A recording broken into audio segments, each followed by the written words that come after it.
Welcome to Moody's Garage. Let's make a rocket stove.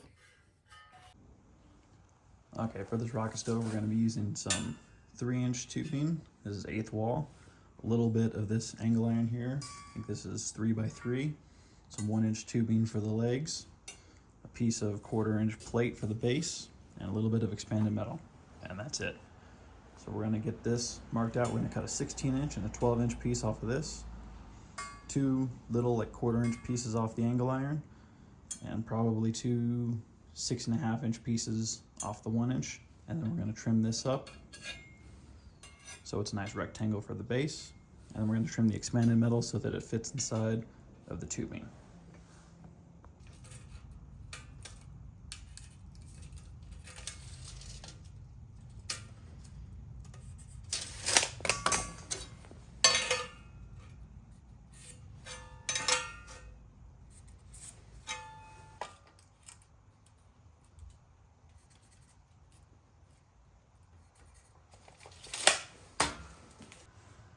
In order to make the cuts, I'm going to be using my bandsaw. It's not the fastest, but it's a lot cheaper than using my chop saw, and I'm not in a rush.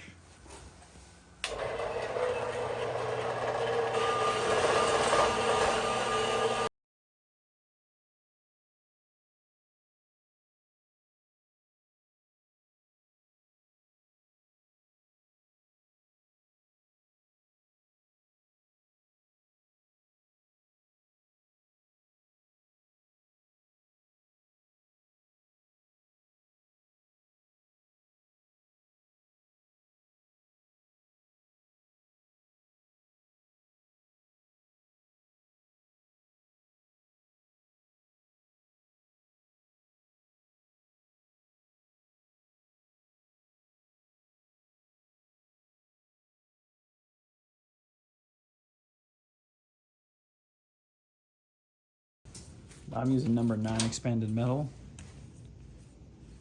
and in order to find my cut, I'm just going to line it up where it's going to sit in. I'm just going to mark out where I need to trim.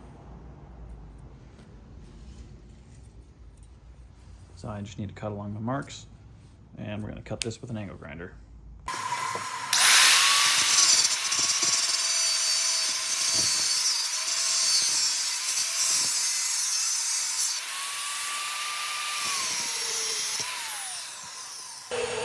One cut was in a miter with the miter saw. There's a little intake cut right there we're cutting at the end. We're going to cut this miter with my Evolution multi-material saw.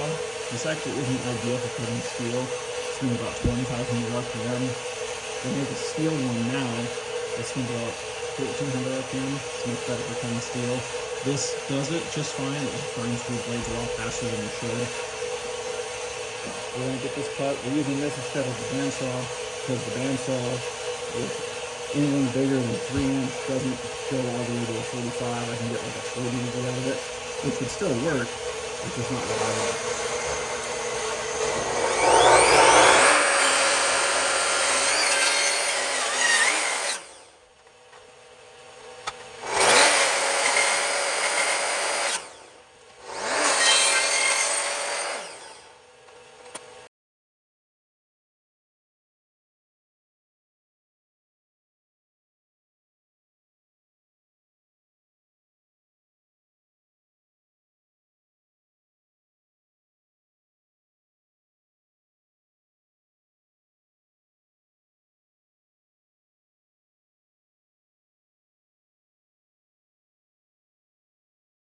Okay, now that we got all the pieces cut, we're going to start welding everything together.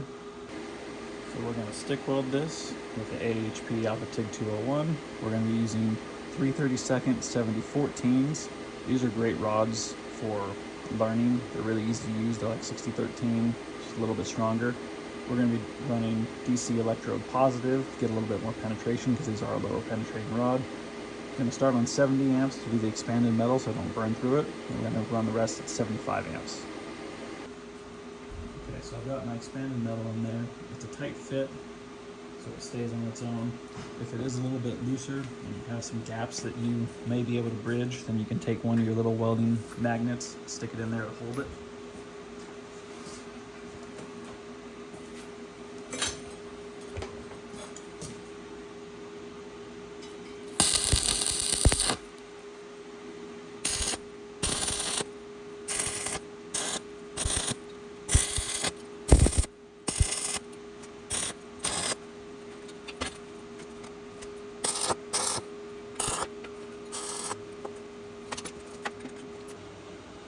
Okay, now I've got my fuel feed mocked up, held up 45 on the magnets, magnet on each side to hold it square.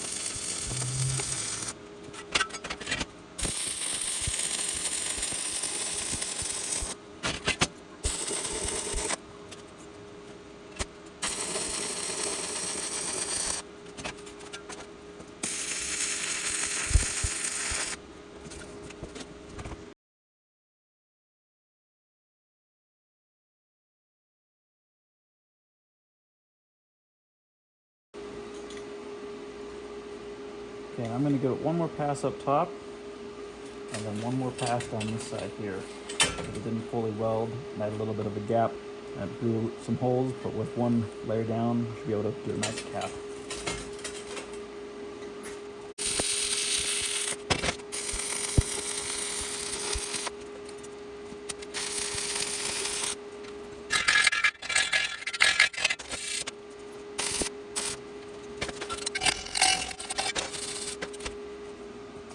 Next, I like to get it mounted on the base.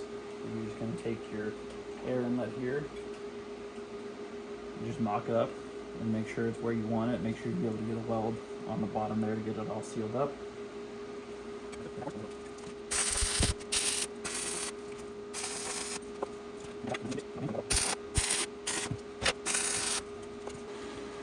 Once you have it fully tacked, you can go ahead and position it to weld, whichever position you're most comfortable with.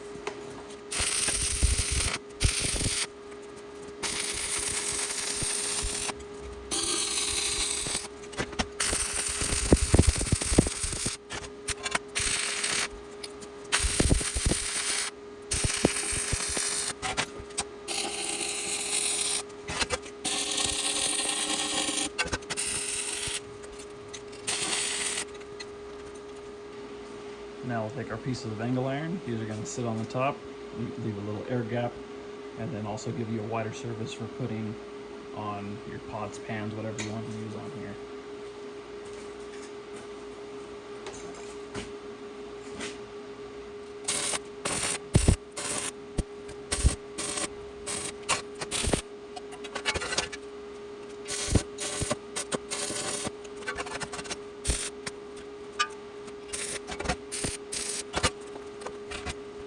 And now we're going to weld up the feet.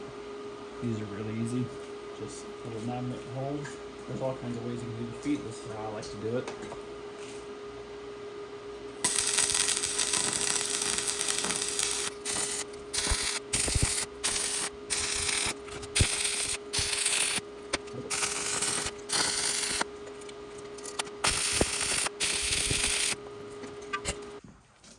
Now it's time to clean it all up. I like to just put a wire wheel and an angle grinder.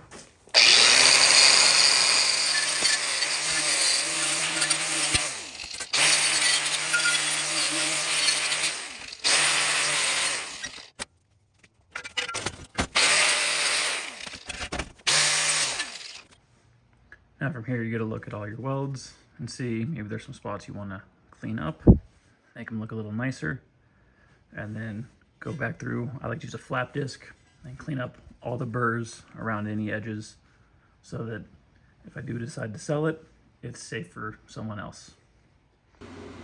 Once you've done any touch-up work that you want, if you're happy with it for yourself, that's good. Or if you think you're ready to sell, go ahead, let it cool off.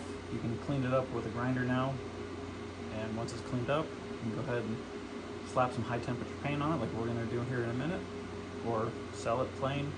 Some people don't care about paint. Some people know it's gonna rust, it's gonna be on fire, so even high temp paint might not last.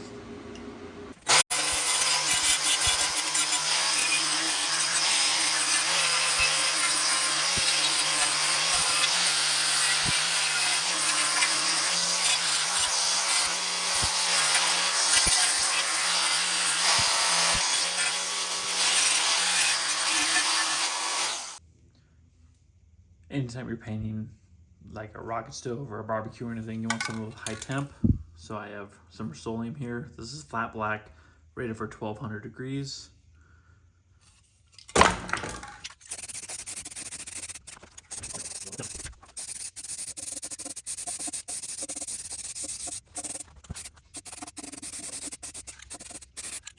All right, and once your rocket stove is painted, you can either go out and use it yourself, or you're ready to list it for sale, whatever medium you like to use for that. I personally like Facebook Marketplace because there's a lot of people on there who go through it regularly and just see what's on there. So, but use whatever works best for you in your area.